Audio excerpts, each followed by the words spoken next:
Hi guys! Welcome back to our channel. Our video for today is unboxing. Okay, ayan, unbox na natin guys. Ito yung nabili ko na fry pan. Binili ko to sa online shop. Maganda siya guys. At yung link na to, ilalagay ko sa description.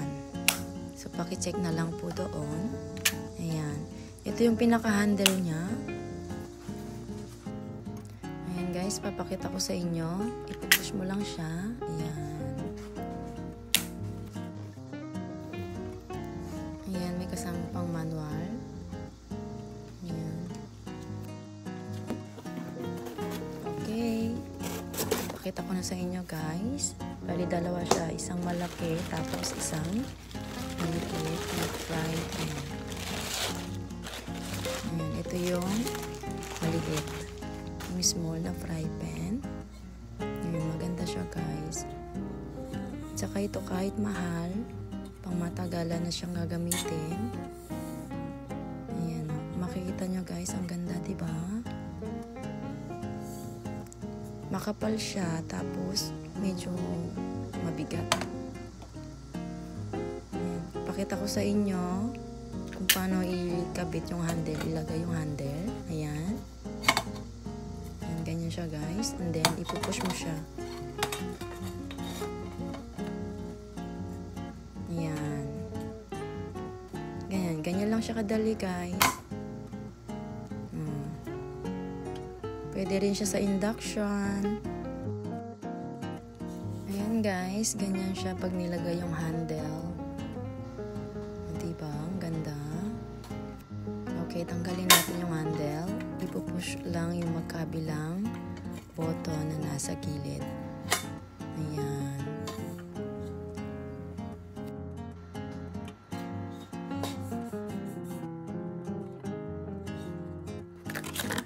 Okay, next naman natin guys, yung mas malaking fry pan.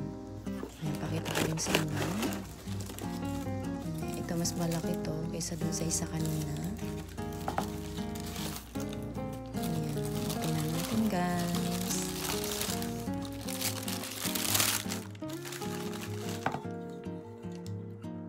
Ito siya. Ayan, mas malaki. Ang ganda. Makapal siya. Tsaka ito, mas mabigat. Kaysa dun kanina sa maliit. Ayan. Iisa lang yung handle niya. So, pwede natin pagpalit-palitan pag gagamitin. Medyo may kabigatan siya. Ayan, makapal kasi siya. Ang matagal ang gamitan na.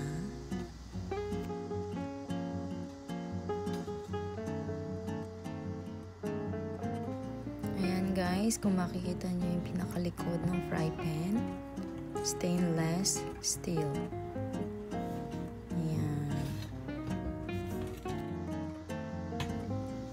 Ayan guys, para hindi siya magasgas, Huwag lang natin siya gagamitan ng mga ladle na matatalim para hindi siya magasgas. Ayan. Tanggalin natin yung handle.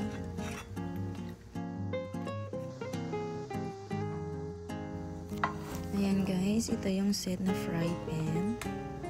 Isang big at isang small fry pan.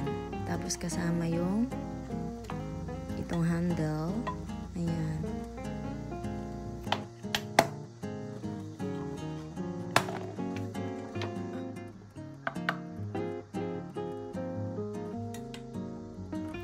Kung gagamitin mo sila ng sabay, pwedeng pagpalitan yung handle niya. Ayan. Try nyo din gamitin ito guys. Kahit may kamahalan, ang matagalang gamitan naman. Kaysa bibili ka ng mga mumurahin na fry pan, tapos saglitan mo lang gagamitin. So, mas maganda na yung ganito. Kahit mahal, kahit pricey, matagal ang gamitan. Ayan.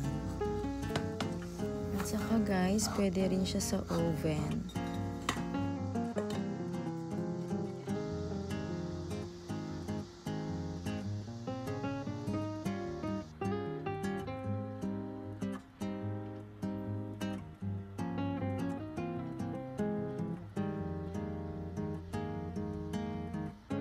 Pwede rin siya sa stove, sa oven, pwede rin siya sa fridge. Ayan. Pwede siya sa lahat. Ayan guys, bago natin siya gamitin, kailangan natin pakuluan ng may tubig sa loob ng 5 minuto. Para safe din na gamitin, dahil bago, kailangan natin itong gawin.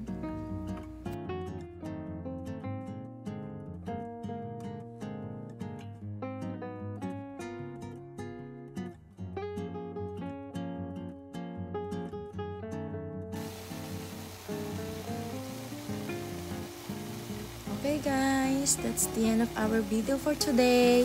If you like this video, please like, comment, and subscribe. See you to our next video. Bye!